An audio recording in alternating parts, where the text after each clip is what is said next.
Sanibonani and welcome to an all-new TV show, Thatha Wena, a show that brings the upside of arts, culture and lifestyle from Zimbabwe and the mother continent, Africa. A talk show about something to say, something to contribute, and of course, something about all our classics. The legends, the movers, the shakers. A talk show for that reserved and mature soul. We want to talk to you about the glitz, the glamour, and all things trendy for that young and mature soul that loves to look and feel good. Definitely, Thatha Wena is going to share with you African stories as told by us, Africans. The African experience is lived by us, Africans. And that essence, yoguba, that we as Africans have to share. So please join us as we journey through these ideas that make this continent move and talk to the individuals that come up with such ideas. My name is Gilmore T, the global citizen. My name is Mahocs, and you're watching Thatha Wena.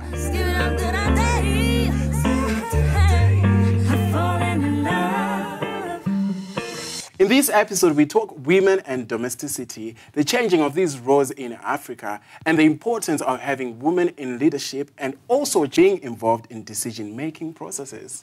We speak to one such woman who has defined changing those roles in our society through her work and herself as an individual. She has made it her passion to rebrand the image of both men and women.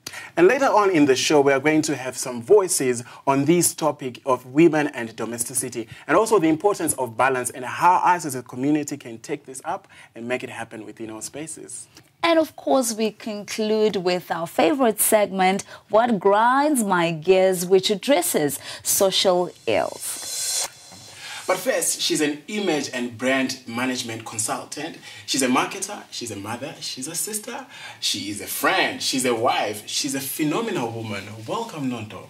Thank you, Gilmore. I should say Nontokozo Masuku. Thank you very much. You can call me Nonto. You can call you Nonto? Yes, you can. All right. I think we've come far as a community and as a society in terms of women in leadership, women in power. What are your thoughts on that? I think we have. You're right to say we have really come from far. I mean, if you look at, 1960s, 50s, even going back, the role of men and women was, clearly defined. Women were supposed to be at home, taking care of the kids, cleaning, taking care of the husband, whereas the men went out, they were the hunters, they went out and they worked. But that has changed now. We are finding that there's more women who are actually, working, so that now there's the whole work-life balance thing. And you will also find that there's men, some men are actually opting to be stay-at-home fathers and all. So which is really good. I mean, looking back, like I remember when we were growing up, my dad used to go to work and so did my mom. But you'd find that when they came back from work, their roles were totally different. My dad would get home, change, and just sit on his sofa. Okay. The whole evening. He had a sofa? Yeah, he had a sofa. This is Dad's sofa. And, the whole evening, he would sit there. His food would be brought to him. His water brought to him. Everything. He just sat. He didn't lift a finger besides eating. But with my mom, we had house help. But, she always had stuff to do. She'd run around. She'd do that. So I never saw my father in the kitchen at all. But if you look at our generation, yes, like we have twins. Yes. And when they were younger, my husband had no option. He had to help. Sometimes it meant him helping, change the diapers. Oh, that's and good. Now for the older folks, they'll be like, what's that? Yes, exactly. But that's the way it is. We knew that, we got to do it together. And actually, even now. I was going to ask, where are the twins? And the twins. Who's with the twins today? It's their dad. He's taking care of them. What they're doing, how they're doing it, I'm not bothered because I know he's going, he will cope with that. That's incredible. Yes. But talking about leadership, there's a lot of talk around getting women in power. Do you feel women should be just put in power because we have a face? Or they should be put in power also because they need to be competent English? That's his skill. Yes, they need to be very competent, and at the same time, they need to also is it about just having them in power, or it's about also being able to deliver? No. Definitely, it's about being able to deliver. It's, you know, they got to have the qualifications, merit. Okay. Yes. I mean, even for me, if I know that you're putting me in there because I'm just a woman, you know, it's no good. But you should have the qualification, and it should be by merit. So do you think maybe that's why we're not progressing? Because I read an article somewhere that said organizations that have more women are doing more, especially in the Western area of the world. They're doing very well because maybe they've mastered that. Do you think so? I think, well, research actually shows that if there's diversity, you know, where you have men and women, because generally men bring their masculine strengths. Obviously. Women bring their female strengths. So when there's that mix, you know, there's just places where the masculine fits in really well, where the feminine fits. And it's required. Yeah. So when you have that diversity, I mean, research shows that, you know, organizations like that are actually more productive, you know, because I think it's because of that good mix.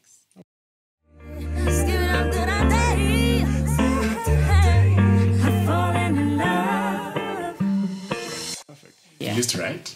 Yes. And I'm going to quote you. Okay. So in one of your articles, you said, we women face a lot of external challenges when it comes to professional success.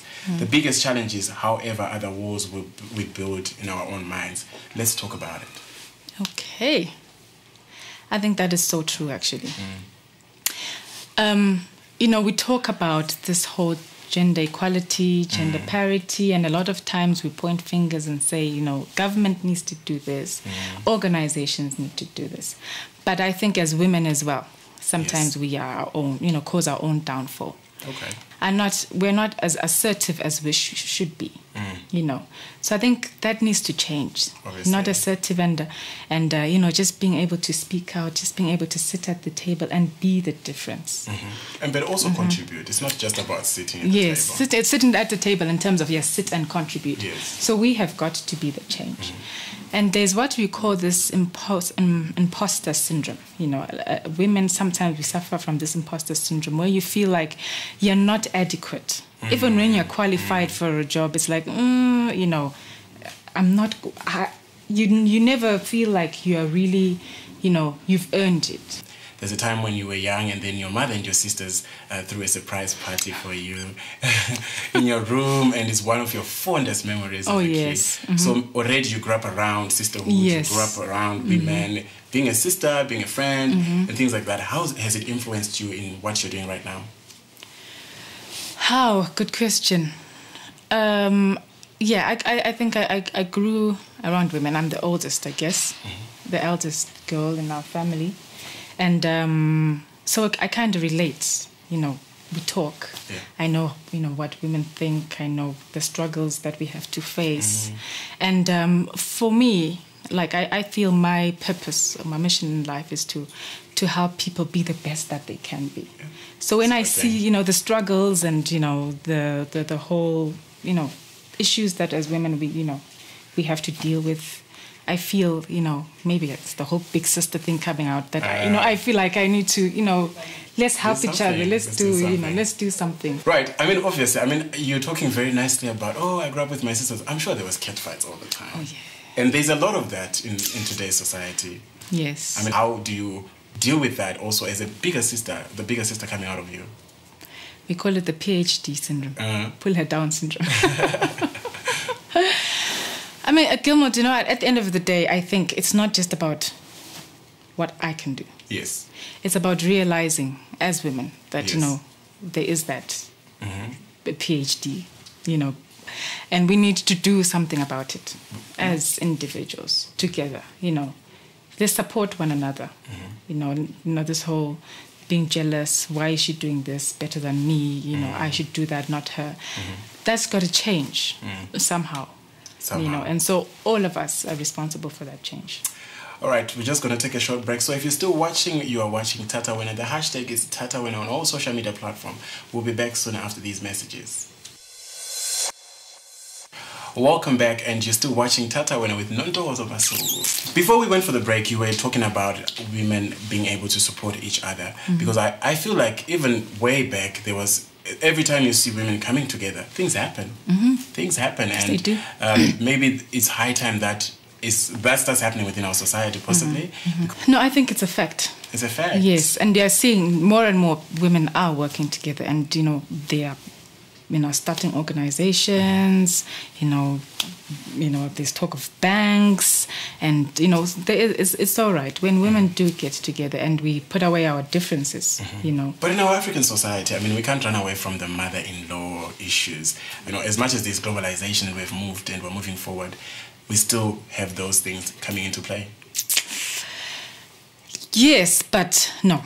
Okay. Why am I saying some of these things, Gilmore, are umbrella terms and stereotype? There's been the whole mother-in-law, daughter-in-law relationship. It doesn't work. Are you in good relationship? Yes, I am. Thank you very much. So that's my point, where you walk into it, and because already there's this, we won't get along. Already that's that attitude. But we need to get rid of all those things, right. Because it's not fact. For some it works, for some it doesn't work. So, let's stop putting umbrella terms for everything. All right. Let's deal with, build relationships. Okay. Let's build relationships and try and dwell on each other's strengths and what we can do together.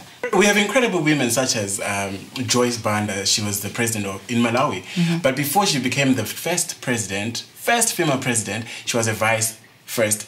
And then she moved to that. But then what I like about her story is the fact that she used a previous marriage. It was very abusive, and she used that as a strength to getting into power so that she can empower other women. I mean, how much do we hear of such stories within our society? Do you think there's enough being done to push such? Because we all come from somewhere. But do you always have to carry your burden in a negative way, or sometimes you can use it in a positive way? Like Joyce. I think many times it takes gut, if I put it that way, to share your story, particularly if you're talking about abuse. Yeah. It's not easy for someone to stand up and say I was abused.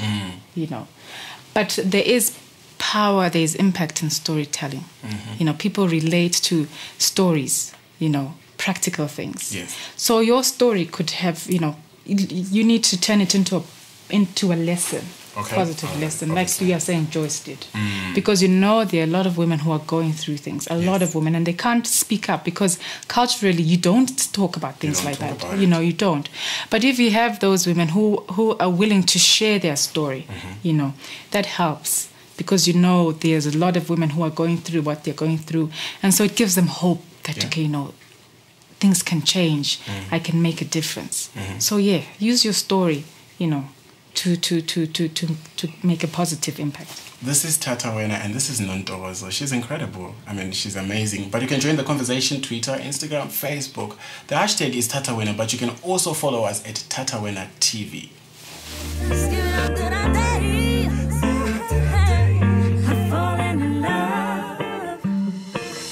Gilmore, I draw so much inspiration from Masuku, and I like the fact that she emphasized on how important it is for people to work together. Yes. I mean, if you're married, if you're a woman, if you're a career woman, I mean, it's so much to juggle between looking after the family, and your career.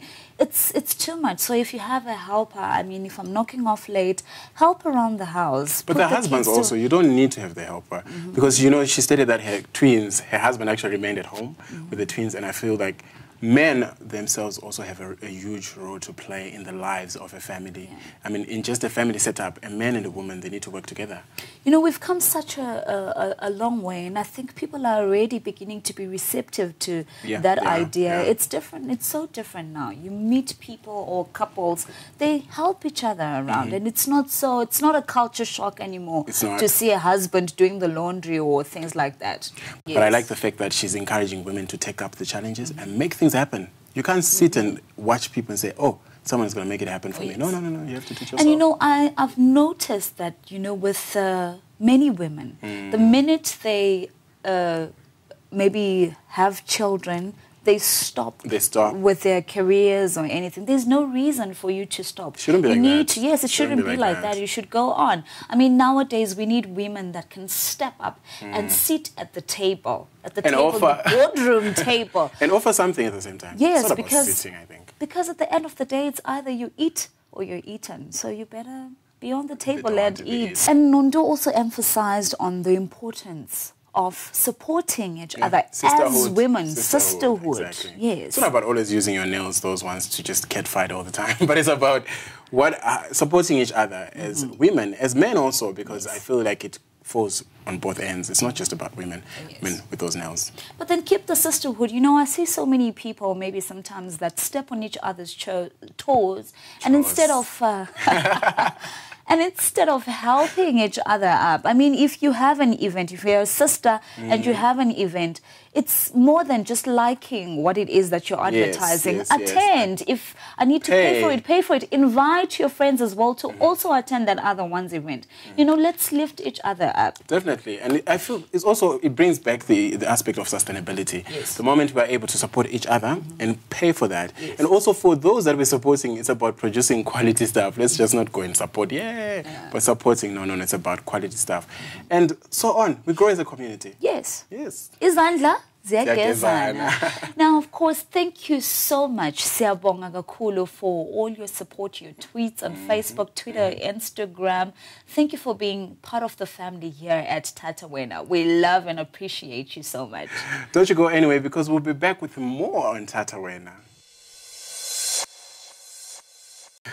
Welcome back. Still on the topic of women and domesticity. I wonder what people out there have to say about this particular topic. You know, we actually got various perspectives on the importance of changing the roles of men and women in our society. So let's check it out.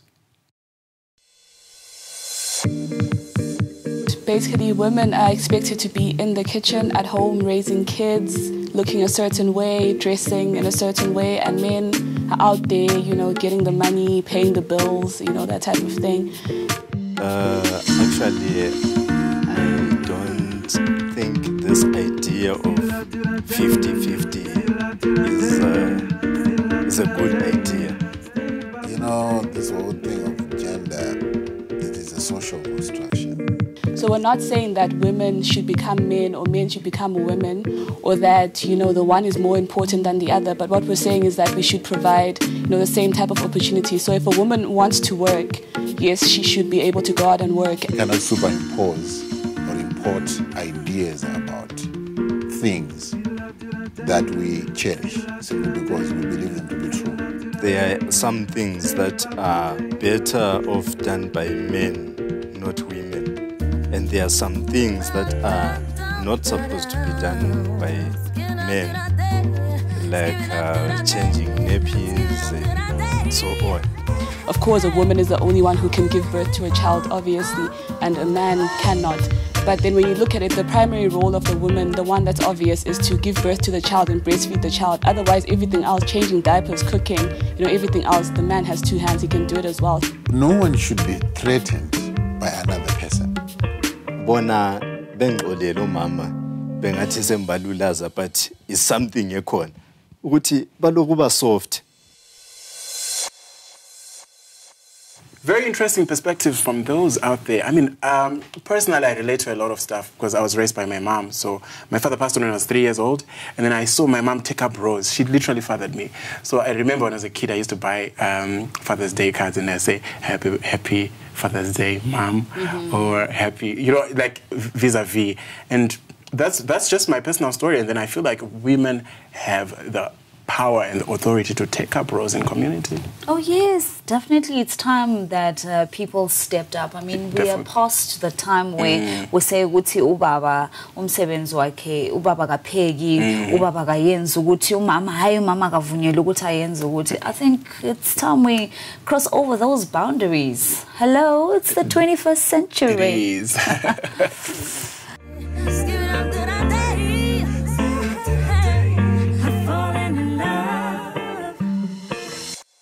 Moving right along, our next segment, What Grinds My Gears, is a segment or a platform where we discuss social ills that could be created by individuals or us as a community, or things that we can correct ourselves. Like, for example, the attitude you get ekodini, the taxi drivers and the way they handle, you know, if you're dressed skimpy or whatever, and they says all sorts of remarks, and that's annoying. I mean, no one should be able to tell anyone what to wear or how. Exactly. If you're comfortable with what you're wearing, so what? We need to be able to respect each other. Exactly. Yeah. And more, we would love to hear from you what you think. What grinds your gears? What drives you up the wall?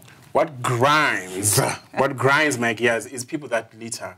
This other day I was walking in Market and then this lady was walking about too, and then they were all eating a banana, and then Masalo said jiggy banana peel on the pavement. And then in my mind I'm thinking, what is wrong with this woman? How do you throw a banana peel on the pavement? Someone is going to get out of their office or their shop, and then they'll step on that banana. And besides, you're with kids, and kids pick up those little habits that we create. And they think the next time they'll do it because they think it's right, because it seems right. So there's nothing wrong with it. So then us as adults also have a responsibility to play in grooming the children, because whatever children see is what they pick up, and they grow with that. And it just annoys me. Like, there's a bin just around the corner. I can't imagine why you're throwing that. Of which it's things like this which we can control ourselves. I mean, there's bins around the city. Yes. Keep the city clean.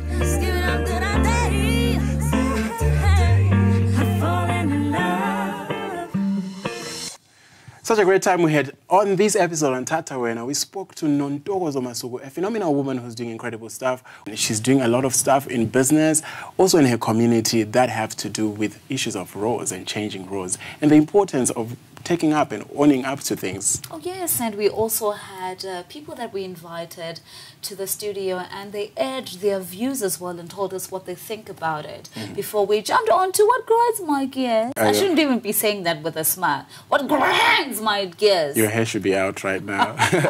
So before we wrap up, I would like to voice out on an issue that we're currently facing as Zimbabweans. The issue of cash, guys. There's so much problems around that. And you find that when you go to the bank, there's no cash. And also the mobile service providers themselves.